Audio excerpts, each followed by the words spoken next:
السلام عليكم ورحمة الله وبركاته. ازيكم حبايب قلبي؟ عاملين ايه؟ يا رب تكونوا بخير. معاكم النهارده فاطمة من قناة فاطمة تيمو.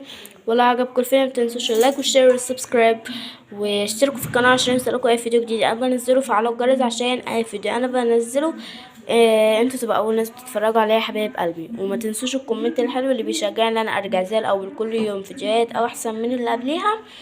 وتعالوا بقى نخش على الطريقة تعالوا بقى شوفوا طريقة البابا غنوج بتاعنا.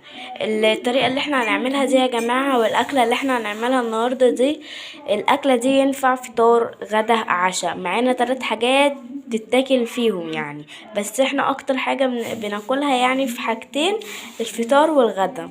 تمام. النهاردة هنعمل بابا غنوج زي ما قلتلكم. جبنا كده البتنجان بتاعنا زي ما انتم شايفين. لا هو مش دي لسه ما اتسوتش. ثانية واحدة. ما تشوتش او دول جبنا البتنجانية وغسلناه كويس وسخنا الفرن على اعلى درجة حرارة عندنا وسيبناها لما اتشوت زي ما انتم شايفين. دي بس عشان كانت محطوطة عليهم كده فسخنت، فاهمين انتم؟ بس فتعالوا بقى نشوف الطريقة عشان نخش على التحضير. تعالوا نخش على تعالوا نشوف المقادير عشان نخش على التحضير. يلا. طبعا بقى يا حبيب قلبي بعد ما شويناه بقى زي ما انتم شايفينه كده اتشوى خالص من كل جهة. بصوا البخار طالع منه الدخان. ومعانا بقى هنا الطحينة بتاعت البابا غنوج والخضرة المشكلة بتاعتنا. ومعانا هنا جزر. ومعانا هنا يا حبايب قلبي نص قرن سبايسي ونص قرن اخضر كده، يعني مش حراق. ومعانا ليمونه برضو عشان ندوقهم مع الثوم. ومعانا هنا الخل بتاعنا. ومعانا برضو هنا الزيت اهو. ومعانا هنا برضو التوابل عبارة عن كمون وكزبرة ناشفة وملح. وكده يا حبايب قلبي بعد ما دقينا التومة مع التومة نص قرن فلفل سبايسي.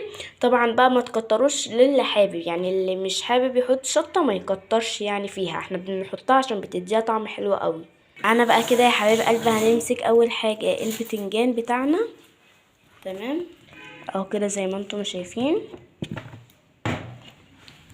وهنقشره بقى كويس جدا، يعني البتنجانة لازم ما يكونش فيها قشر خالص، فهنقشرها كلها بقى ونرجع لكم تاني.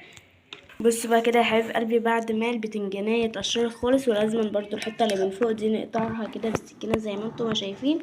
بصوا بقى هو من غير اللحمه والفراخ هو احنا مش هناكل بروتينات ونقوي جسمنا كده، لا هناكل البتنجان ده يا جماعه فيه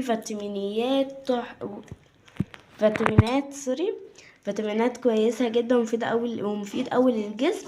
فجربوا الطريقه ان شاء الله مش هتندموا، هتعجبكم ان شاء الله. بس جربوها بطريقتنا وان شاء الله تبقى احسن من اي طريقه انتوا جربتوها قبل كده. وخليكم بقى معايا لاخر فيديو عشان هنشوف هنعمل ايه مع بعض. وما تنسوش اللايك والاشتراك في القناه وفعلوا الجرس عشان يوصلكوا اي فيديو جديد انا بنزله. تعالوا بقى نشوف هنعمل ايه بعد كده. بصوا يا جماعه قلب ابيض زي القشطه ازاي، زي قلبكم الابيض. هنجيب بقى كده يا جماعه شوكه بعد طبعا ما قشرناه كويس جدا، وهنبدا نهرسه كده زي ما انتم شايفين اكنكم يا حبايب قلبي بتهرسوا بطاطس اللي هي مسلوقه كده اهو زي ما انتم شايفين. هننزل بقى كده يا حبايب قلبي بحته تومه كده مهروسه، معاها شويه فلفل سبايسي وشويه فلفل اخضر برضو اهو كده زي ما انتم شايفين. وهننزل برضو بشويه خضره كده، ده كله نهرسه ايه مع البتنجان المقشر زي ما انتم شايفين. متنسوش بقى اللايك والاشتراك في القناه وفعلوا الجرس عشان يوصلكوا اي فيديو جديد انا بنزله. وخليكم بقى معايا لاخر الفيديو عشان نشوف هنعمل ايه مع بعض.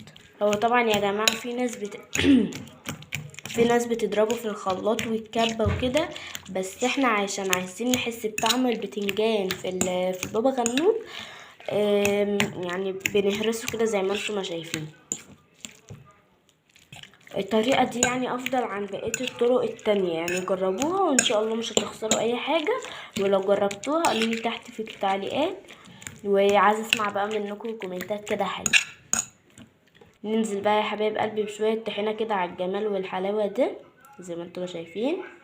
دلوقتي بقى كده يا حبيب قلبي، بعد ما نزلنا الطحينة بتاعتنا، هننزل بقى بعصرة ليمونة كده زي ما انتم شايفين، ليمونة كاملة.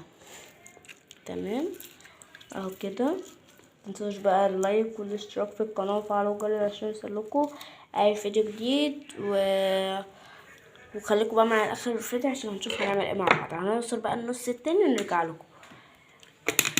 ودلوقتي بقى كده يا حبايب قلبي، بعد ما عصرنا الليمون بتاعنا هننزل بيه معلقه خل. بصوا حاجه كده، معلقه ونخلط بقى ده كله كده مع بعض. وهننزل برضو بمعلقه زيت اهو كده زي ما انتم شايفين. والتوابل بتاعتنا اللي هي عباره عن كمون وكزبره ناشفه، من كل حاجه كده نص معلقه صغيره. هتقولوا ليه بقى احنا محطناش ملح؟ احنا حطينا ملح يا جماعه لما جينا ندوق التومه بتاعتنا. يعني احنا هندوقها دلوقتي، لو احتاجت ملح نحط لها تاني، لان احنا حطينا يعني معلقه كبيره واحنا بندوق التوم مع الفلفل وكده، فهندوقها لو احتاجت ملح نبقى نحط لها تاني. طبعا بقى دي على حسب الرغبه بتاعتكم انتوا، عايزين ملح زياده فيها عايزين ملح قليل فيها، دي على حسب الرغبه بتاعتكم. عايزه شويه ملح وصغيرين. تمام. ودلوقتي بقى كده يا حبايب قلبي، بعد ما حطينا لها رشه الملح بتاعتنا الجميله. بصوا وصفه جميله وبسيطه وسهله واقتصاديه، وكلها حاجات بتبقى من البيت والله.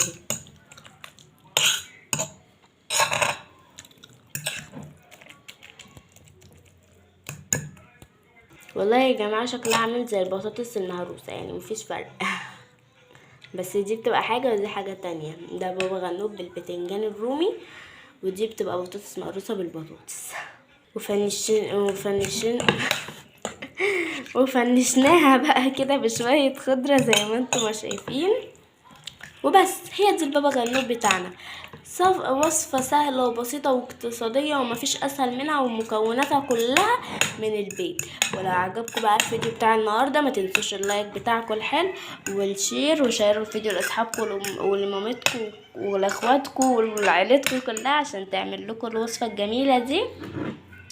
وبس كده. ولو عجبكم بقى الفيديو بتاع النهارده ما تنسوش اللايك والاشتراك في القناه وفعلوا الجرس عشان يوصلكوا اي فيديو جديد انا بنزله يا حبايب قلبي. ونديها بقى اي تاتشايه كده في الاخر عشان يبقى شكلها جميل يعني. هي بصوا هي بجد شكلها وريحتها يشهي من غير اي حاجه. بس احنا ايه بنحب كده لاي حاجه والله، مش دي بس او اي حاجه معينه، لا لكل الاكل اللي احنا بنعمله لازم نزينه. مش عارفه ليه ايه الحكايه، بس احنا كده. فبس يعني وبس كده، ونشوفكم بقى في فيديو جديد وعلى خير ان شاء الله باذن الله. وهتوحشوني، والسلام عليكم ورحمه الله وبركاته.